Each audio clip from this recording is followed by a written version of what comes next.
Brandon's like, what do you guys have on each Think of all other? the Like, shit we this have on is each other. crazy. That's how we have to communicate. Yeah. I'm going to hear it eventually. Yeah, right? exactly. You really You'll hear it will. off the It's a air. matter of time.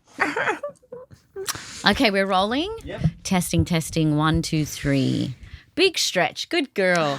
Big stretch. You take my That's a power good girl. stance. Oh. Remember when that was a thing? Like there was a TED talk on like standing, like before you Yes. present. Like I'm having a hard time in my I Mennonite remember dress. like doing a talk. There we once go. And going into a bathroom cubicle and just doing Yeah. it, like, and I was like, It's kind of working. I don't know if it worked or I'm not. feeling very alpha right now. You are very alpha. I love that about you. Okay. Okay, so What we're do you going to got for me? start with, I'd like to discuss something with you. You're not going to like this. Oh It's my gonna God. be- Okay. it's gonna trigger you because I know this topic triggers you, but I think we should talk about it because we're both actually experiencing this right now. Okay, take a deep breath. Okay.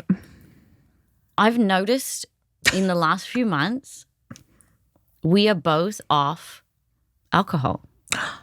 Oh yeah. Okay. That's. I think we should talk about Okay. it. Yeah, that's good. Yeah, because it actually has been a big part of our brand. Yeah.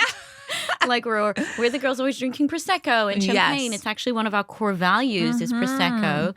And we have both Yeah. taken a bit of a hiatus from drinking. So Yeah. what do you, like, what's going on with you? That's what have a you really noticed? good point. Okay, a few things. I mean, one, you know that I have like maybe a bit of an unhealthy obsession with longevity and just like my overall health. Yes. And so just give some context to longevity so everyone's on the same page. Right. So, I mean, I think it's more, and I really feel like you need to hear this.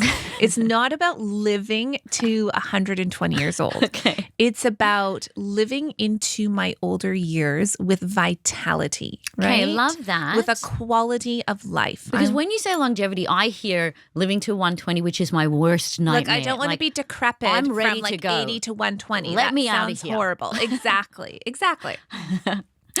So I listen to a lot of podcasts. I feel like it's very topical right now. This longevity? No, like drinking. I do and, too. Living the sober life. Yeah. So you can't And even say it with a straight I know, because I did have such a, like, it would just really annoy me if people were Yeah, like, if I ever talked about stopping drinking or, Yeah. you know, wanting to be booze-free, you would get so upset. You which would is so literally- bad. Like, I know, that but is it's so funny, like though. unsupportive. You'd just be like, absolutely not. What is wrong with you? But it was always kind of in the context of being funny, which I appreciate. Right. Right? It kind of brings me back that, like, the idea of you stopping drinking when I wasn't. It's like, remember I told you about, there's that episode of, what's it called? Like driving in cars, getting coffee, the Jerry Seinfeld. Yeah. And the very first episode is with Larry David. And they Right. go to this cafe. And the whole idea is you drive in a specific car to a cafe and you sit and have coffee together. It's actually in the title of Yes. the show. And Larry David sits down and they're at a diner and Jerry orders like pancakes and a cup of coffee. Yes. And Larry David orders a green salad with no dressing and a glass of water. And Jerry looks at him and was just like, you are the fucking worst. Like, what is wrong with you? And Larry was like, this actually was like the reason for my divorce. My wife wanted to come down every morning and us have coffee and I'm drinking hot water and lemon because he's a health nut, which a lot of people don't know. And then Jerry goes on about, it's like, just this vibe. Like if you're sitting down to have coffee and someone's like, I have hot water know. and lemon. It's annoying. Right. And that was my Right. vibe with you. I was like, really well, get I don't want to that. be the person drinking and you're over there having a fucking kale spritzer. I know. I Like, really, that's which I not have done fun. before with her when she was drinking and she hated it.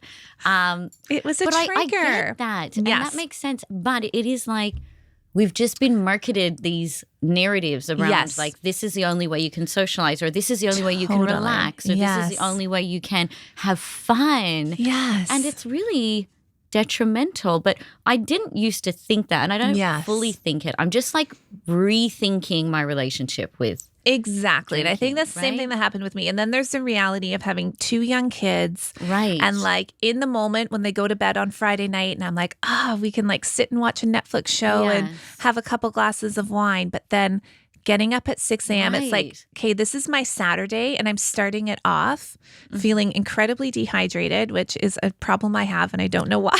Yes, you do drink so much water. And just not feeling top of my game when it's my day Yeah. with my kids, you know? Yeah. So that really, both Rich, my husband, and I, like, we didn't have some big discussion about it. We both Right. were just noticing how we felt and I don't know if it's like when you get to a Phased it certain out. age or, Yes. because like we weren't thinking about this No. earlier and I had kids young and Yes. stuff, but I wasn't thinking about that. It was just such a belief that I had around this is what you Yes. do in these scenarios. And the marketing around like to moms is like, Yeah. you deserve this. This is you Yes. time. And so I was like, oh, great. Yeah, I'm loving me this. another. Yes. And then celebratory, it's so associated with champagne or Prosecco Yes. and luxury. And all of that is still true. But it's just like questioning, I think, like, how do I feel? Yes. Is this necessary right now? What was your catalyst?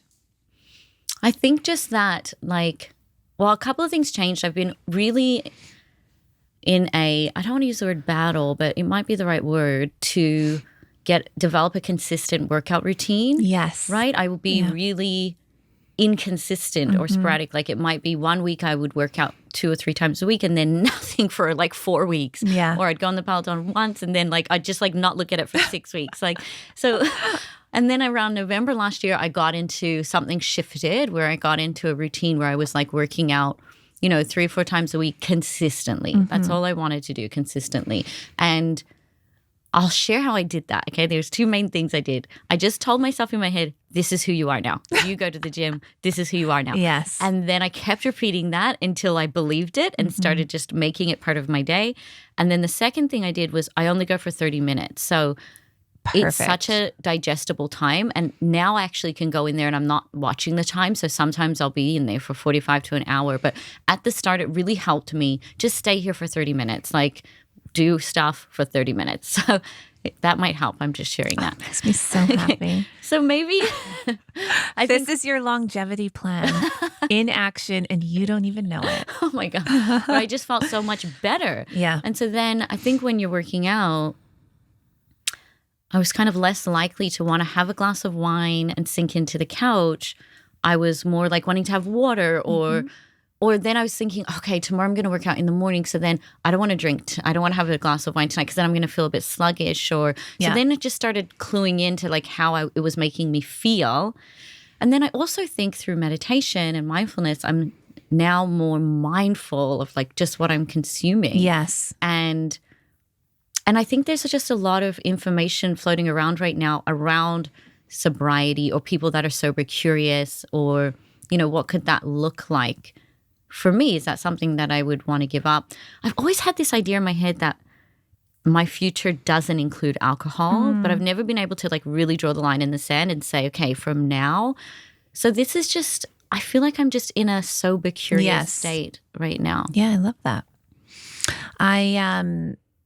And I think for me, it's just like, I just want to be really intentional when I am drinking, right? Like last weekend was my brother's 40th and I was just like, oh, I'm so excited to like have a glass of champagne with you and just celebrate. And all our friends and family were there and it just felt right. Like I didn't want to overthink it and have some and not make it rules bad, around it. right? Exactly. Not make it good or bad. Exactly. Like be neutral around it, but just choosing when you do it, right? Yeah. Because a lot of the times with drinking, it can become unconscious. Like you meet up with a friend and you're like, well, let's go for a drink.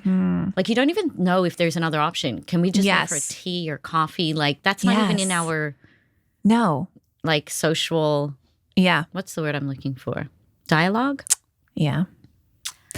And I also think there's just like a habit around it too. Like when I sit down to watch Real Housewives, I immediately want a glass of wine. You should have a glass of wine. They're drinking excessively. Yeah, you should definitely have a drink with them. And I'm like, I should be having a drink with them. Yeah. Right? So, but I don't need to drink by myself on a Tuesday night or whatever that was happening. Yes, yeah.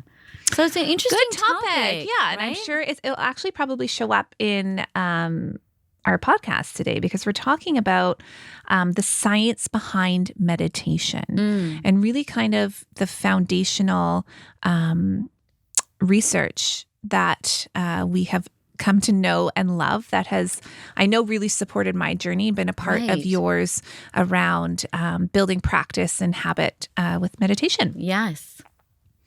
All right. So the first we want to talk about a few pillars within the science of meditation. The first one is anxiety, stress, and depression. So research tells us through brief meditation where you focus on your breath, it leads to improved focus and a reduction in stress, which is pretty incredible. Just a brief meditation. And I'm going to give you another fact here because I think this is so interesting. Meditation can also help reduce the symptoms of depression through mindfulness and emotional regulation. I was chatting with my brother and his girlfriend, who are both psychiatrists, about this because they prescribe medication all the time for depression. And they were telling me that the research that is coming out right now is showing that mindfulness meditation practices can be as effective or more effective than prescription medication. Like that is so wild. The problem is getting people to do it, right? Right. So that's like, a hot topic of conversation in their world. So why is it so hard to start a practice? Let's talk about that because it was hard for me. Yeah. Like when I first started meditating, I grew up around a family that meditated every single day, but I was just a very high energy person. And I was kind of like, when you see your parents doing something, you're like, not for me. But then I came to meditation during a really hard time in my life. And I remember deciding I need something, I need to try something different because everything I'm doing to cope and to deal with the stress and anxiety, it's not working. It's not helping. And so I literally put the timer on my phone for 1 minute. And I sat there on the floor in the carpet in my bedroom and I just breathed and connected with my breath. And it was it was, what's the word? It was so hard. It was excruciating. Yes. I remember just being because we're never taught to just be still, to breathe, to stop. And so it was just an overwhelming feeling. Yes. And I think that's really important to talk about because if you're in anxiety, if you suffer from anxiety, the worst thing somebody can ask you to do is be still and breathe. And right? alone with your thoughts. And you're thinking that's the last thing I want, right? You want distraction from it. So that's why the science is really good to hear all of this and to know that just pushing through that initial discomfort. Yes. There's a huge payoff and it gets easier and soon, really soon. I mean, a week later, it was okay, I'm going to sit and do this for 5 minutes, then 10 minutes, then 15. But I think this was the practice or the one tool that I brought in that changed everything. Yes.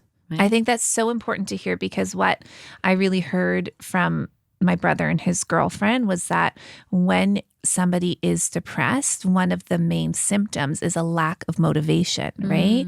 There's no, you can say you should be exercising once a day, meditating, but it's when you're in that place, it is just some people can't get out of bed, right? Yeah. So there's something that has to pull you that needs to click and connect with you. So, for both of us, there was something around the science around it and hearing that as motivation, right? To do it. So that is why it's so important for us to be talking about that. Understanding intellectually, this will help and I can do it imperfectly. I can do it for a minute. I can just start to train myself how to do this. And then it's a little accomplishment in the day as well. Yes. I did this for 1 minute. Yes. I meditated. And I think it's intimidating again because you just don't know if you're doing it right? A lot of times we think our mind has to be clear of thought. We have to feel good in our body, but that's not often the case, No. I was just going to say that was a big hurdle for me to overcome as well with meditation was around that I can't do it. I'm not doing it right. My mind is not blank. I'm still having racing thoughts. Yes. And that is again, kind of almost a myth. I mean, and also, and really a byproduct of continuing will slow down, and you're not meant to have No thoughts. No thoughts, blankness in your mind. That's really not realistic, right? It's not. Yeah. Like, unless you're like a monk who's been meditating for 50 years, and even then they have thoughts, and they bring their attention back to the breath, right? So we have to like let that go and just know you're doing it right. Just sit and breathe. You're doing it right. And I think just touching on this anxiety piece, if you're somebody that suffers from anxiety, some helpful things are when you sit is like to put your hands palm down on your thighs and just like make contact with your body and just let yourself like feel your body, right? And that helps you kind of go from your mind into your body and can help kind of calm you and ground you. So that's really helpful. And then also you could just start meditating by just going for a walk and connecting with your breath, right? If you just feel like I'm not ready to sit still yet, I need some movement, leave your AirPods at home, leave your phone at home, just go around the block, walk, and just breathe in, breathe out. I think that's really helpful, as well as having some kind of breathing technique that you're doing, especially at the start. I still do it all the time as part of my meditation practice because it actually does give your mind something to focus on. Right. So you're not just sitting there thinking, I have no thoughts, right? You're sitting there counting in while you inhale, holding or not, just exhaling, counting out. You could have a mantra that you're saying, like you just said, I'm doing this right. I am here. Whatever that is, that allows your brain to have something to focus on, but it's also kind of softening the noise around you. Yeah, really good. Okay, great. Do you want to talk about physical improvements? Yeah. So what do we want to say about physical improvements? So, you know, meditation has been found to be an effective behavioral treatment for various conditions associated with a weakened immune system, not in your household, but everywhere else. I can attest to this not working. We've been down and out since September. It is March. Just living that toddler life. Yeah.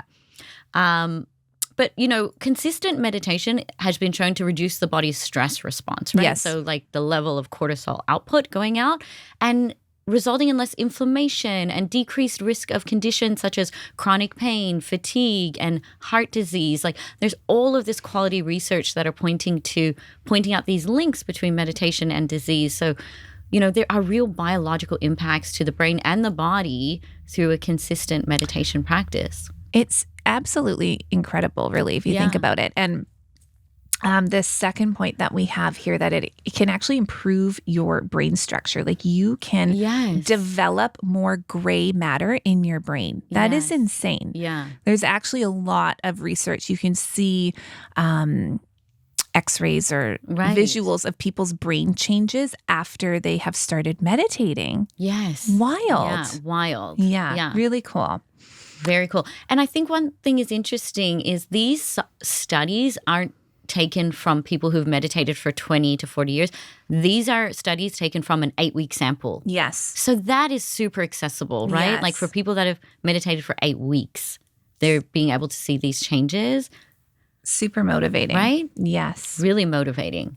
So what's like a good example from real life around physical improvements? Like when I talked about earlier about finally finding a consistency with the gym practice, like I actually attribute a lot of that to my meditation practice, just developing the mental fitness, like the mental strength, because then I would just stop like negotiating with myself when it was time to go to the gym, because I was like building this muscle of like, no, we don't negotiate with ourselves, learning that in meditation, right? Because just getting to the mat every day was such a, like you'd have to overcome so much just to sit down, right, and meditate. 100%. So then I'm starting to see that now in other areas of my life. Can you think of anything? Yeah, I was just thinking about, I know we have this on our list to chat about, but for me is sleep. Like I have had such a journey with sleep. We should probably do a whole episode on sleep alone. Yeah. And there have been times where the only thing that put me to sleep is prescription medication. I thought you were going to say meditation. And you're like, no. Prescription medication. Okay, you heard that right. Okay, good. Love that. And meditation, like once I started. And before I saw the impacts of that would have been such a trigger for me. Like hearing, people talk about how important sleep is so stress inducing for me because I've been a horrific sleeper my entire life. Right. And then, hearing things like, you shouldn't be on your phone 2 hours before bed. Right. Go to bed at consistent times. Or just meditate. And you're like, or meditate. And you're like, are you fucking crazy? Like, I need prescription pills to go to sleep. Like, sitting still for 5 minutes is not going to do anything, right? And it wasn't my intention when I was meditating. When I started my meditation practice, I wasn't thinking I'm doing this for sleep, but it became a byproduct of it because I was retraining my mind how to quiet the noise nervous system. And your nervous system and creating neural pathways around sleep and habit, right? So, it was really like that is a physical outcome. Right. My sleeping habits came through meditation. Right. Wow. That's huge. Okay. God, this is getting personal. Do you want to know what other prescription medication? Could we do an episode on the prescription medication? What pills are you taking? Please tell us. TBD. My brother is a psychiatrist, so So what are you saying? You get a lot of stuff? Anything's possible, yeah. Okay. Emotion regulation. Oh, this is everything. This is huge. Huge. Imagine if we were all walking around with regulated emotions. Like, just imagine that world for a minute. Yeah, it would be pretty boring. There'd be no reality television. Yeah. Speaking of reality, no, just kidding. Wow. We'll get into that later. Okay, so when practiced over time, meditation has the ability to change how you emotionally react to situations. Like, that's crazy, isn't it?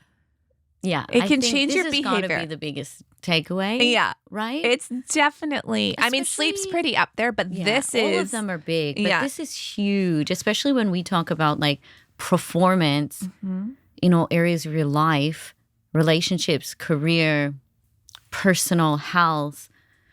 Emotionally regulated people, they're really unstoppable, right? Yes. They're just able to ride the waves, navigate life in a like calm and unshakable manner.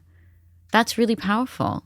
And this isn't about like burying things deep inside. I think it's like about acknowledging like we're all traumatized people. Like we're all working through triggers day to day. And it doesn't like take any of that away, but it just brings some consciousness to it. Like, why? I just had a really big reaction to this. Why? Oh, it's because this happened to me when I was a little girl. Like there's this pause that exists where you can just have this quick thing and go, okay, yeah, that's why that's happening. But I'm not that little girl anymore. We've made it to here. Thank you to that little girl for helping me survive. But I've got us from here. Yes. Okay? Yes. I love the power of the pause. We talk about it a lot.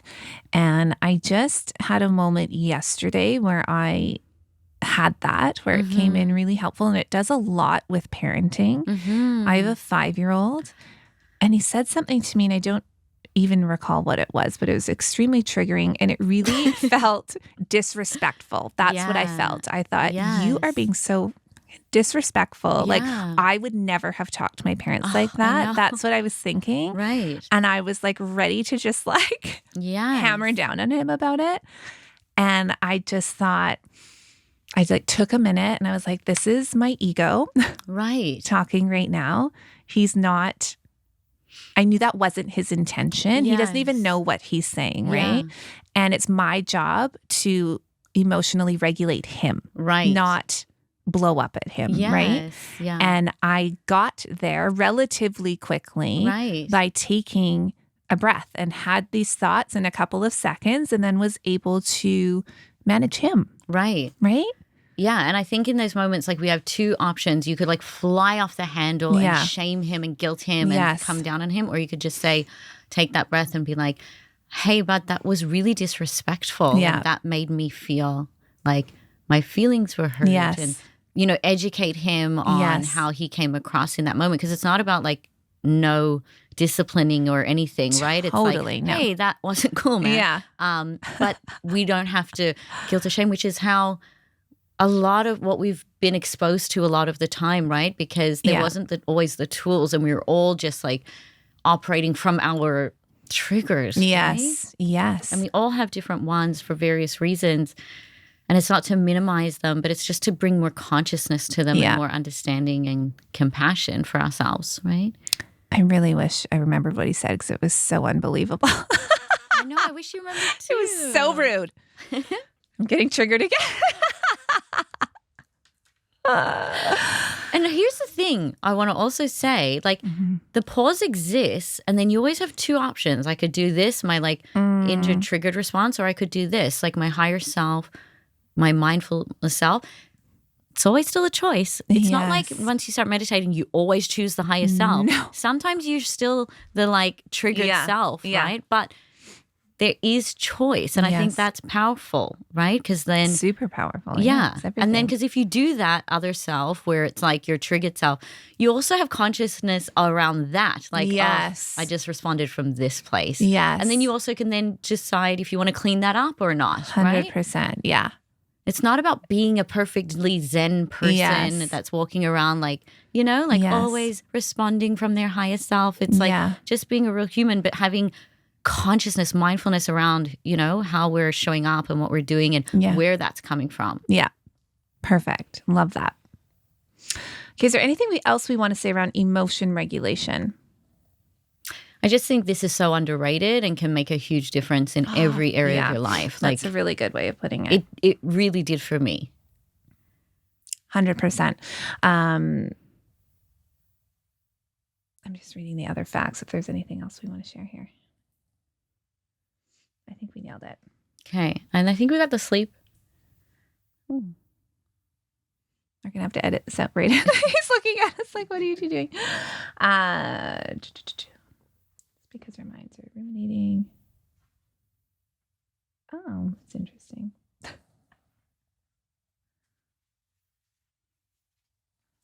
Okay, yeah, I think we did the sleep already. So yeah, let's wrap it up. Let's talk about our courses first. The whole point of the whole point of this. So we talked about some really like tangible examples of how meditation and the science of meditation can have a huge impact on your life. And I think for anybody who's interested or wants to get started, we've got a great new offering. We do. Do you want to talk about it? We have our first digital course offering, and it is a 5 days of meditation, particularly aimed at stress and anxiety. But the result of this, like the outcome, is really around emotional regulation and feeling more, supporting you with your everyday performance, essentially. So we have really well-curated journal prompts and guided reflection questions, and then 5 exclusive meditations that are only being shared on this course.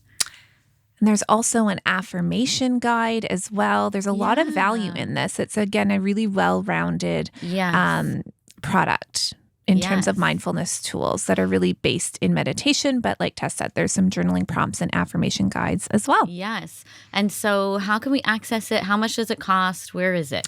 Okay, so you can access it on the Chapter 2 meditation site. We will link it in the show notes. It is $38 Canadian. Yes.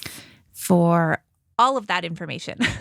Yeah, there's so much value in this. And we really wanted to price it accessibly because we want to get this out there. Like we really have had a huge impact ourselves from this like meditation practice. So we wanted to make sure we could get it in as many hands as possible. Yeah. And I'm actually going to be gifting it to a few people in my life as well. We've got Mother's Day coming up. I have a really good Yes. girlfriend's birthday. And Oh, that's such a good idea. I think for people that kind of have an interest in this but are intimidated to get started, my mom just said to me the other day she was having a really stressful day. And I said to her, maybe you should try a meditation. And she was like, I can't make my brain go quiet.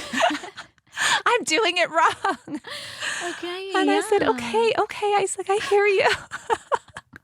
And you're not doing it wrong. Right. So I would love to give this to her. Yes. So great. Amazing. All right. That's a wrap. That is a wrap. Toodles. Toodles. You know, I was thinking about the name of it the other day. Yes. Because it's like we've done the same thing, Yeah. like the Get Hired formula. Yeah. We've called it stress and anxiety.